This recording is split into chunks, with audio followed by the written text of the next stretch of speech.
Good morning, everybody. So I'm just getting my preparations going for the Casatiello, the Tortano, and I'm greasing my souffle pan. This is really good because it's high, so it can really grow and get fluffy and delicious. And I'm just greasing it with lard.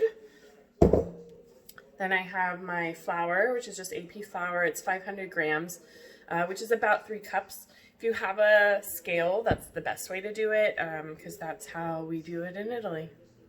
So it'll be precise. But yeah, it's about 3 cups, and then about 2/3 of a cup of lard. It's about 150 grams. And then I'm going to mix that with the yeast.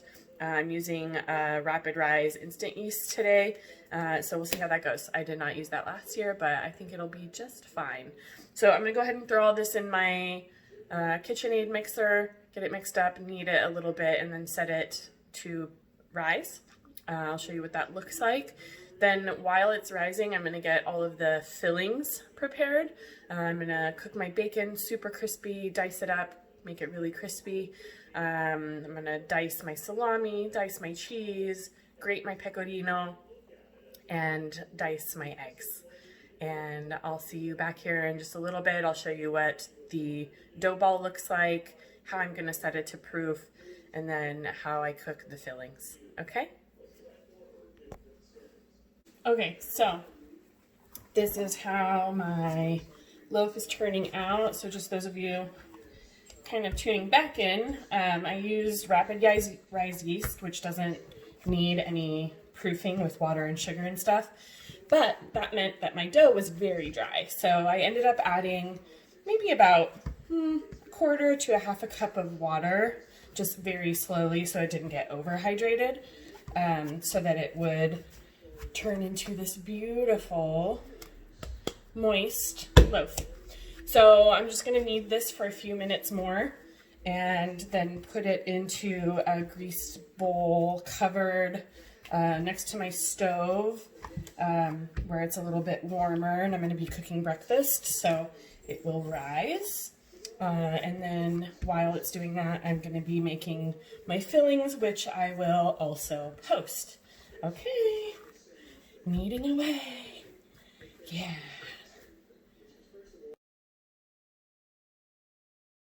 So I've chopped my bacon up into just slices. So I had, it's a 10-ounce package of bacon, and I took out about 3 pieces to use in my carbonara tomorrow for our lunch. But then the rest of it I just sliced. I left that on there because flavor. And now I'm going to fry it up. So exciting.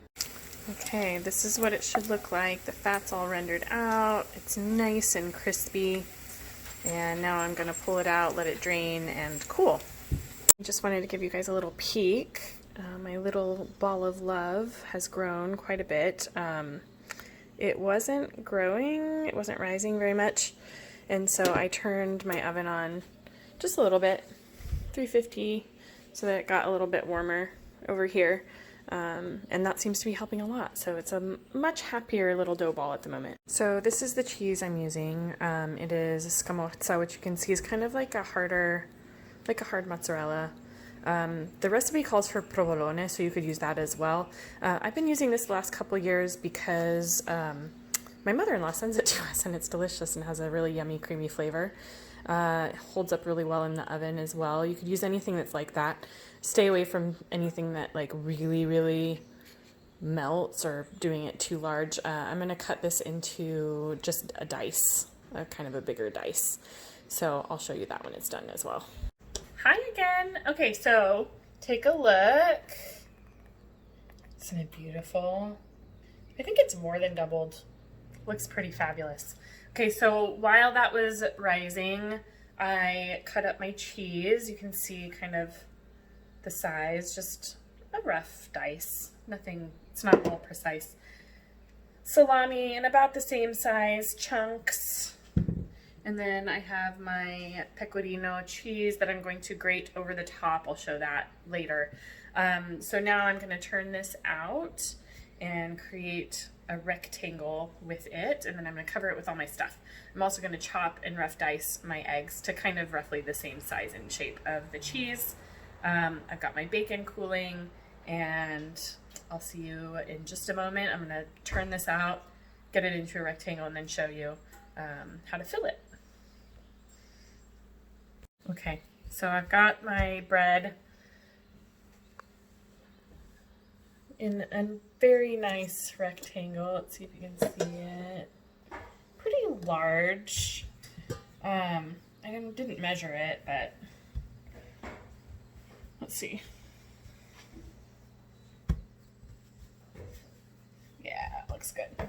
So, once you have this kind of rolled out like this into a rectangle, you start filling it with all of the delicious goodness. So we're gonna put cheese and fill it pretty abundantly. My mother-in-law says più ci metti più ci trovi, which means the more you put in, the more you get out of it, which is just with everything, with flavor and with size and with life, I would say. Very philosophical, I think. So yeah, fill it as much as you can to the edges, because you want every bite to have something just wonderfully delicious in it. Then, I'll spread that out in a second. You're also going to put all of your salami. Same thing, make sure it's kind of evenly spaced out. Here. This is my chopped egg. You can see it's just very roughly chopped, and scatter that evenly throughout your mixture.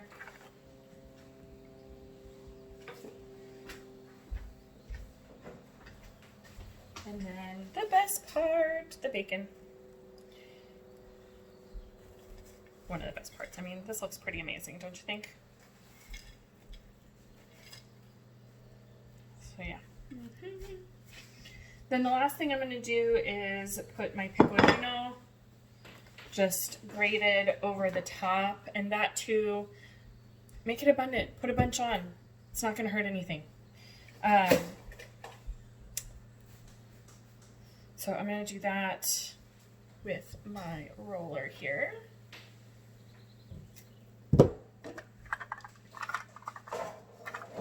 Lovely cheese grater that I got from when I was selling Pampered Chef, which is lovely. I love it so much.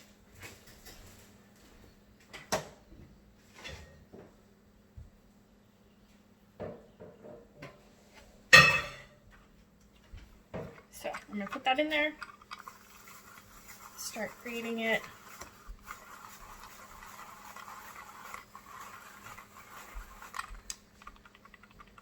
Put it over the top like that. Okay, so I'm gonna fill that all out, and then I'll be right back. Okay, so you can see I finished filling my bread. It looks amazing. So I'm just gonna push it a little bit further out to the edges. We wanna have it as full as possible everywhere. And then we're gonna take the long edge, and that's how you're gonna roll it up, just like this. Pull it out a little bit. The gluten should be really activated, so you can pull it quite a bit, and it pulls quite nicely. So just do what you gotta do. That's weird. Okay. Just keep rolling it right up. When you get to the outer edge, pull it out a little bit, because you want that to seal too. Just like that. All right. So you can see you have this like really long snake here. And then you're going to take your pan and very carefully, it's like a baby, put it in. So if you try to lift it all at once, it will break. It's overlapped a little bit. Let me see if I can. If it does, I think usually mine overlaps just a bit. That's totally fine.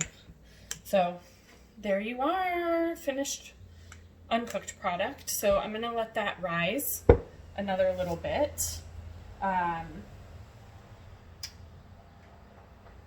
For probably another hour, hour and a half. See how much it takes to like double. And then we'll put it in the oven. Ta-da! So I'll go ahead and put this in the oven. I'll maybe take a picture before so you can see how it rises. Then I'll show you the finished product. And then once it cools off, we'll open it up and you can see what it looks like inside. See you soon. All right, everybody. So we pulled our tortano out of the oven, let it rest for a little while. It looks quite lovely. Look at that. It rose quite a bit as well. Just gorgeous. So on the top, it's a bit pale, but if you want it to have a little bit more color before you put it in the oven, you can do an egg wash. So just take an egg, beat it, a little on the top, zhuzh it up, and then put it in the oven like that, and it will color up a little bit more.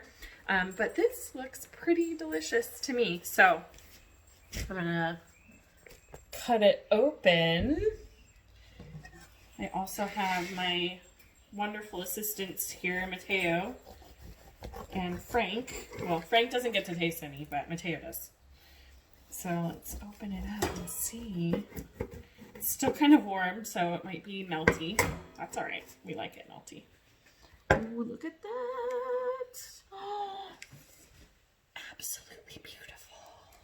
Still very hot. So if you leave it to cool down a little bit more, that probably would be better. But it'll be delicious. You can serve it hot or cold. Show